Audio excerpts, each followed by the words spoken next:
महात्मा गांधी, सत्य, अहिंसा और मानवता के प्रकाश स्तंभ। महात्मा गांधी, जिन्हें दुनिया बापू और राष्ट्रपिता के नाम से जानती है, केवल भारत के स्वतंत्रता संग्राम के महानायक नहीं थे, बल्कि सत्य, अहिंसा और मानवता के ऐसे प्रकाश स्तंभ थे जिनकी किरणें पूरी दुनिया को आज भी मार्ग दिखाती हैं।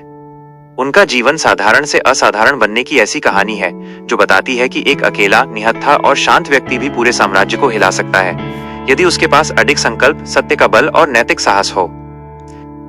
जन्म और प्रारंभिक जीवन। महात्मा गांधी का जन्म 2 अक्टूबर 1869 को गुजरात के पोरबंदर में हुआ था। उनका पूरा नाम मोहनदास करमचंद गांधी था। उनके पिता करमचंद गांधी पोरबंदर के दीवान थे, जो अपनी ईमानदारी, सादगी और कठोर अनुशासन के लिए प्रसिद्ध थे। उनकी माता पुतलीबाई अत्यंत धार्मिक, दयालु और सत्यनिष्ठ महिला थीं।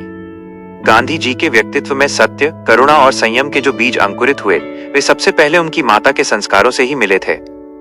बचपन में गांधी जी एक सामान्य और थोड़े शर्मीले बालक थे। पढ़ाई में वे बहुत तेज नहीं थे, लेकिन उनके अंदर एक बात विशेष थी, वे जो भी बात समझ लेते थे उसे जीवन में उतारने का प्रयास करते थे। बचपन में उन्होंने राजा हरिश्चंद्र का नाटक देखा, जिसने उनके मन पर गहरी छाप छोड़ी। हरिश्चंद्र का सत्य के लिए सब कुछ त्याग देना गांधी जी के हृदय में सत्य की पूजा की पहली प्रेरणा बना। विवाह और शिक्षा। गांधी जी का विवाह मात्र 13 वर्ष की आयु में कस्तूरबा गांधी से कर दिया गया। उस समय बाल विवाह सामान्य प्रथा थी, इसलिए गांधी जी भी इससे अछूते नहीं रहे। कस्तूरबा जी, जिन्हें प्यार से बा कहा जाता था, गांधी जी की जीवन संगिनी ही नहीं बल्कि उनके हर संघर्ष की मौन शक्ति भी बनी।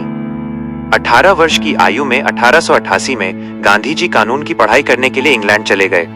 विदेश जाना उनके लिए आसान नहीं था, क्योंकि समुद्र पार करना उस समय समाज में अच्छा नहीं माना जाता था।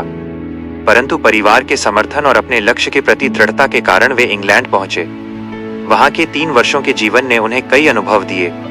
इंग्लैंड में रहते हुए उन्होंने पहली बार शाकाहार, सादा जीवन और आत्म अनुशासन को गंभीरता से अपनाया। वे वहां की सभ्यता और रहन सहन से प्रभावित तो हुए, लेकिन अपने भारतीय मूल्यों को कभी नहीं छोड़ा।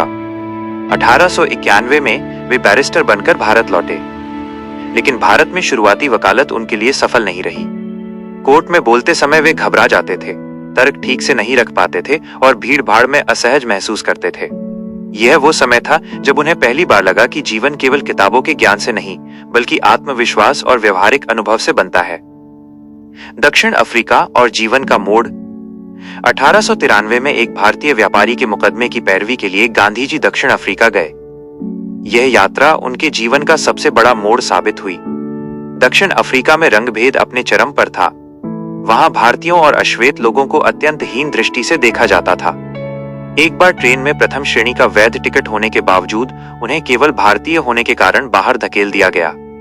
यह घटना पीटरमारिट्सबर्ग स्टेशन पर हुई, जहां कड़कड़ाती ठंड में पूरी रात स्टेशन पर बैठे बैठे गांधी जी के मन में यह निर्णय जन्मा कि वे अन्याय को सहेंगे नहीं, बल्कि उसका विरोध करेंगे, परंतु हिंसा से नहीं, बल्कि सत्य और अहिंसा से। दक्षिण अफ्रीका में उन्होंने भारतीय समुदाय को संगठित किया और पहली बार सत्याग्रह का प्रयोग किया। सत्याग्रह का अर्थ था सत्य के बल पर शांतिपूर्ण तरीके से, बिना किसी से द्वेष किए, अन्याय का प्रतिरोध करना। उन्होंने भारतीयों के अधिकारों के लिए अनेक आंदोलन चलाए, जेल गए, अपमान सहा, लेकिन अपने सिद्धांत नहीं बदले। 21 वर्षों तक दक्षिण अफ्रीका में संघर्ष करने के बाद 1915 में वे भारत लौटे, एक नए गांधी के रूप में, जिनके अंदर आत्मा का बल था और जिनके हाथ में दुनिया बदलने का मंत्र, अहिंसा और सत्य। भारत आगमन और स्वतंत्रता संग्राम में प्रवेश। भारत लौटने के बाद गांधी जी ने सबसे पहले देश को समझने का निर्णय लिया। वे तीसरी श्रेणी की ट्रेन से पूरे भारत का भ्रमण करने लगे, ताकि आम आदमी के दुख, दर्द और जरूरतों को करीब से देख सकें। उन्होंने देखा कि भारत की सबसे बड़ी समस्या केवल अंग्रेजों की गुलामी नहीं थी, बल्कि गरीबी, अशिक्षा, जाति भेद, छुआछूत और सामाजिक विघटन भी था। 1917 में चंपारण, बिहार में उन्होंने नील की खेती करने वाले किसानों पर हो रहे अत्याचार के खिलाफ आंदोलन शुरू किया। ये भारत में उनका पहला बड़ा जन आंदोलन था। किसानों को अंग्रेज जमींदार जबरन नील की खेती करने को बाध्य करते थे और उचित मूल्य भी नहीं देते थे। गांधी जी ने अहिंसक आंदोलन चलाकर किसानों को उनका अधिकार दिलाया। चंपारण सत्याग्रह ने पूरे भारत को यह संदेश दिया कि बिना तलवार उठाए भी जीत संभव है। इसके बाद 1918 में खेड़ा, गुजरात में सूखा पीड़ित किसानों के लिए कर माफी आंदोलन, 1919 में रॉलेट एक्ट के विरोध में आंदोलन और फिर जलियांवाला बाग नरसंहार के बाद गांधी जी का मन अंग्रेजी शासन के प्रति पूरी तरह विद्रोही हो गया। लेकिन ये विद्रोह हथियारों से नहीं, बल्कि आत्मा से था। असहयोग आंदोलन 1920 में गांधी जी ने असहयोग आंदोलन की घोषणा की।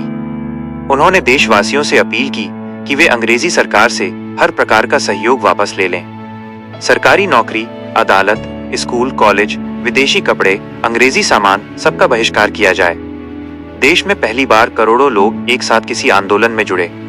बच्चे स्कूल छोड़कर सड़क पर उतर आए, वकील कोर्ट छोड़ने लगे, व्यापारी विदेशी सामान जलाने लगे। गांधी जी ने कहा, हम उनकी ताकत से नहीं, अपनी कमजोरी से गुलाम हैं। जिस दिन हम सहयोग देना बंद कर देंगे, उनका शासन अपने आप गिर जाएगा। चरखा, खादी और आत्मनिर्भरता का संदेश। गांधी जी केवल राजनीतिक आजादी नहीं चाहते थे, वे आर्थिक और सामाजिक आजादी भी चाहते थे। उन्होंने चरखे को आत्मनिर्भरता का प्रतीक बनाया और खादी को राष्ट्रीय परिधान का दर्जा दिया। वे स्वयं प्रतिदिन चरखा कातते थे और दूसरों को भी प्रेरित करते थे कि स्वदेशी अपनाकर अपनी अर्थव्यवस्था मजबूत करें।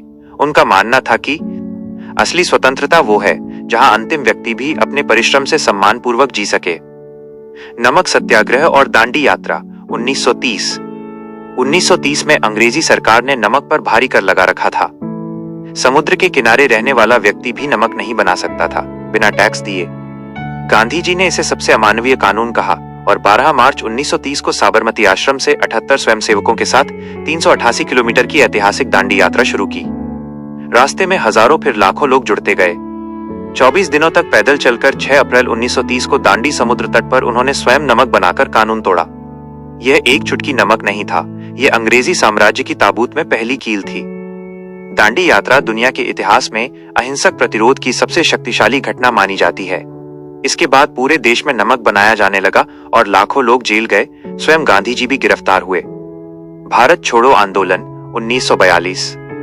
द्वितीय विश्व युद्ध के दौरान 1942 में गांधी जी ने भारत छोड़ो आंदोलन की घोषणा की और करो या मरो का नारा दिया। उन्होंने कहा, या तो हमें आजादी मिलेगी या हम आजादी के लिए मर मिटेंगे, परंतु किसी को मारेंगे नहीं। यह आंदोलन इतना बड़ा था कि अंग्रेजी सरकार बौखला गई। गांधी जी, नेहरू जी, पटेल जी सभी को जेल में डाल दिया गया। लेकिन जनता नहीं रुकी। पूरा देश आंदोलन की आग में जल रहा था, परंतु यह आग हिंसा की नहीं, आजादी की भूख की थी। आजादी और विभाजन का दर्द। 1947 में भारत को स्वतंत्रता मिली, लेकिन साथ ही विभाजन का घाव भी मिला। हिंदू मुस्लिम दंगे भड़क उठे, लाखों लोग विस्थापित हुए, रक्त बहने लगा। गांधी जी आजादी का जश्न मनाने के बजाय दंगाग्रस्त क्षेत्रों में शांति स्थापित करने निकल पड़े। वे नोआखाली, बंगाल, दिल्ली, हर जगह पैदल घूम घूम कर लोगों को गले लगाकर समझाते थे, हिंसा किसी समस्या का समाधान नहीं, समस्या की जड़ है। हमें नफरत को खत्म करना है, इंसान को नहीं। उन्होंने मुस्लिम समुदाय के अधिकारों और सुरक्षा के लिए भी आवाज उठाई, जिसके कारण कुछ कट्टरपंथी उनसे नाराज हो गए। अंतिम दिन और बलिदान।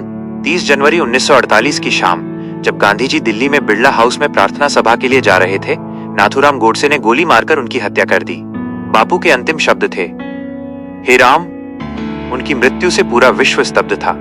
जिसने जीवन भर अहिंसा का संदेश दिया, वही हिंसा का शिकार बना, परंतु उनकी हत्या अहिंसा की मृत्यु नहीं, बल्कि अहिंसा की अमरता बन गई। गांधी दर्शन का वैश्विक प्रभाव। गांधी जी के विचारों ने केवल भारत नहीं, बल्कि पूरी दुनिया को प्रभावित किया। Martin Luther King junior, Nelson Mandela, Dalai Lama जैसे नेताओं ने गांधी जी से प्रेरणा लेकर अपने आंदोलनों को दिशा दी। उन्होंने बताया कि ताकत शरीर में नहीं, संकल्प में होती है। जीत हथियारों से नहीं, सत्य से मिलती है। धैर्य क्रांति की सबसे बड़ी ताकत है। स्वतंत्रता केवल राजनीतिक नहीं, मानसिक भी होनी चाहिए। बदलाव की शुरुआत स्वयं से होती है।